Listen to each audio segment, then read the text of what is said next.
নমস্কার বন্ধুরা, আপনারা দেখছেন সিনে ইনসাইড। অনুরাগের ছোঁয়া ধারাবাহিকে আজকের পর্বে দেখবেন কুন্তলার বাড়ির একজন পরিচারিকা ফল নিয়ে আসলে দীপা বলে, এগুলো কি আপনাদের গুরুদেবের জন্য নিয়ে যাচ্ছেন? আমাকে দিন, আমি নিয়ে যাব। পরিচারিকা অনেক বারণ করলেও দীপা কোনো কথা শোনে না। কুন্তলা বলে, নিজের হাজব্যান্ডের কথাও শুনবেন না? এরপর সূর্য এসে দীপাকে অনেক কথা শোনায়। সূর্য কৃষ্ণকেও বলে, তুমি তো আমায় বলেছিলে তুমি অনাথ, আর এখন তোমার ফ্যামিলি আর বাড়িও চলে এলো।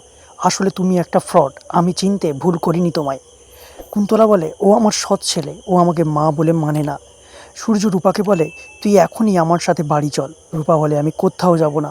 অনুজা আর উর্মি বলে, যেরকম মা সেরকম মেয়ে, বাজে মেয়ে একটা।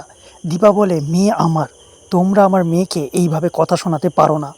এরপর দীপা সবার সাথে চলে যায়। রূপা সোনার কাছে কথা বলতে গেলে কুন্তলা বলে, তুমি আমার বৌমার সাথে কোনো কথা বলবে না। এই বলে রুডি সোনাকে নিয়ে ভেতরে চলে যায়। এদিকে দীপা রূপাকে মেসেজ করে আর বলে, তুই ওই বাড়ি ছেড়ে আর গুরুদেবকে না দেখে কোথাও যাবি না। এরপর কুন্তলা সোনাকে বলে, তোমাকে আমি আর কিচ্ছু করব না, শুধু রূপাকে এ বাড়ি থেকে তুমি তাড়িয়ে দাও। তারপর তোমাকে আর রুডিকে বিদেশে পাঠিয়ে দেব, ওখানে তোমরা তোমাদের সন্তানকে মানুষ করবে। তাহলে কি হতে চলেছে বন্ধুরা? কুন্তলার এই ষড়যন্ত্রে কি আবার পা দিতে চলেছে সোনা? জানতে দেখুন অনুরাগের ছোঁয়া। ভালো লাগলে আমাদের চ্যানেলটিকে সাবস্ক্রাইব করে পাশে থাকবেন। ধন্যবাদ।